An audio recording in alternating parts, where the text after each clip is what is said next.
আসসালামু আলাইকুম। বোনা খিচুড়ি রেসিপি। প্রথমে ডাল আর চাল এভাবে ভালোভাবে ধুয়ে নেবেন। তারপরে একটা কড়াইয়ের মধ্যে পেঁয়াজ আর রসুন একটু কষিয়ে নেবেন পরিমাণ মতো তেল দিয়ে।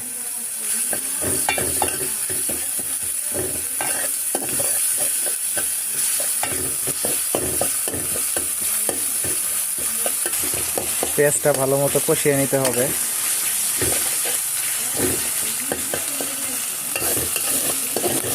আর ডালের পরিমাণটা চাল যতটুকু দিবেন ডাল সেই পরিমাণ দেবেন।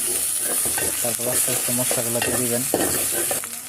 স্বাদ মতো লবণ দিবেন। তারপর হলুদ, মরিচ, ধনিয়া। হলুদ, মরিচ, ধনিয়া দেওয়ার পরে একটু পানি দিয়ে মশলাটাকে আবার কষায় নিতে হবে।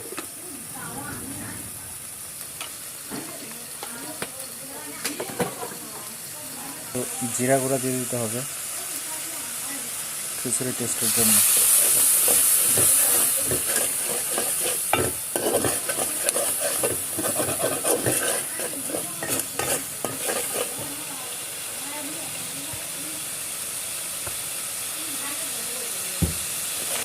এখন কষানো মশলার মধ্যে চাল আর ডাল দিয়ে কিছুক্ষণ নাড়াচাড়া করবেন।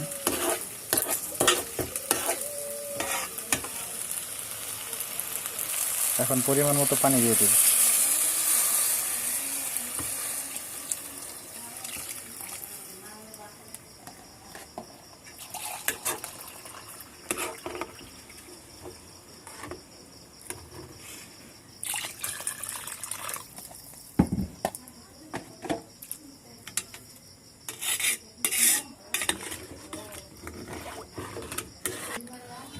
এখন সিদ্ধ হওয়ার জন্য এটা একটা ঢাকনা দিয়ে ঢেকে দিব কিছুক্ষণ সিদ্ধ হওয়ার জন্য।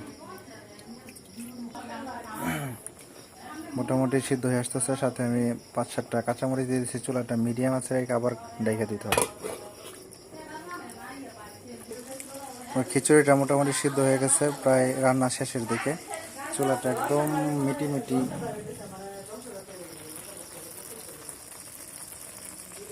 দিয়ে রাখছি।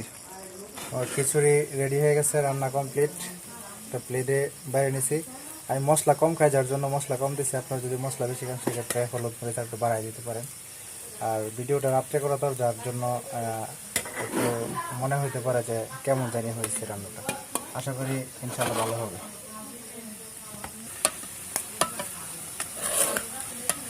ঠান্ডার দিন, বৃষ্টির দিন আসলে বোনা খিচুড়ি খাওয়ার মজাই আলাদা।